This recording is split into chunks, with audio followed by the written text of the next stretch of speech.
Hey extraordinary people, I'm Daniel and today I'm going to tell you a story. It's a story about one of my YouTube viewers, a very special viewer named Johanna Pascoe, how I came to know her and how she changed my life. And to make this story more interesting, we're going to start from the ending and we'll go to the beginning. So to end this story, I would say, Johanna, I appreciate it more than you probably ever knew. You see, only a few days ago, Johanna was the victim of a horrific car crash. She was driving down the highway on her way to work when a drunk driver going the opposite direction crossed the center line and hit her. When the paramedics pulled her body out of the wreckage, she had multiple broken bones, including a fractured spine, her heart wasn't beating, and she had no brain activity. She was airlifted to the hospital, and the paramedics were able to get her heart restarted, but she never regained consciousness. And the next day, she passed away. She was 20 years old. Johanna was one of the kindest, sweetest people you could ever meet, and what made her most happy was helping others. Only days before her fatal crash, she had just graduated from nursing school, because of course, what she wanted to do with her life was care for people. The last time I ever saw Johanna was shortly before I quit my last job working as a manager at a fast food restaurant. She and her friend Cassidy, who's also amazing by the way, came in to say hi and wish me luck. And I barely talked to them because I was working and I thought that was more important. It wasn't. Before she became a nursing assistant, Johanna worked as a manager at the same restaurant where I did, which is how we met. And what I came to realize after knowing her for a while was that we actually had a lot in common. We're both creative people. We both love nature and animals. Whenever we were working and a bug or a centipede would come in through the back door and everyone else was screaming and trying to kill it, we were the only ones who would calmly pick it up and put it outside. Johanna was thoughtful for all living things like that.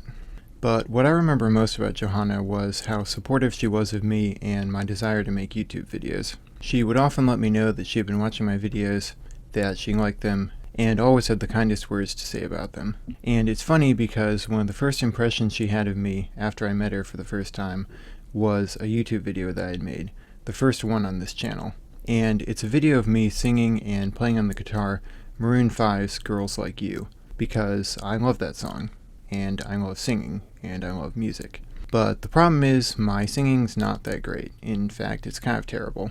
And this video was pretty much the first time I'd ever tried to sing or do anything like this. In the past, I had always been too afraid to, so I went to the most private, soundproof place that I knew, which is not where you think, and I recorded myself singing Girls Like You. I had to stitch together multiple takes, and I put a bunch of autotune on it, and then I shot a video of myself lip-syncing to it, and I was wearing what many would call a weird outfit because that's how I like to dress. And the video I actually ended up sharing was my second attempt because my first attempt was so bad that I just had to restart from scratch and redo everything. But I finally finished it, and I felt like it was the best I could make it, so I released it.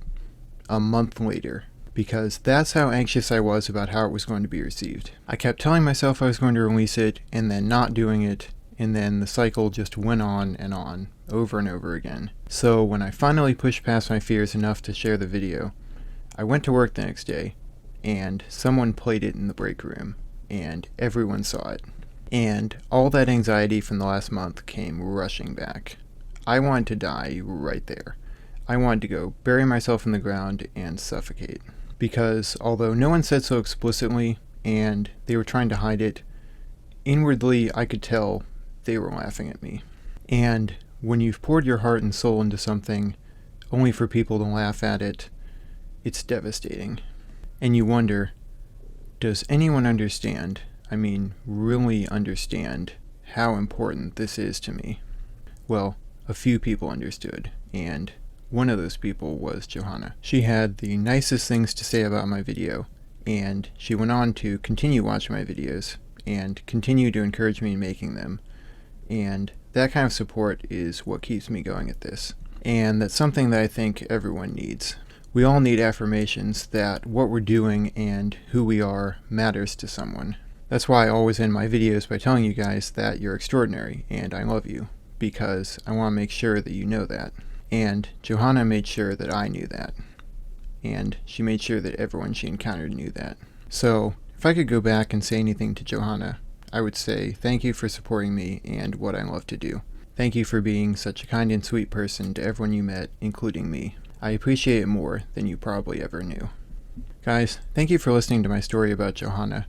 If you want to help her family as they go through this unimaginable loss, there is a GoFundMe linked in the description.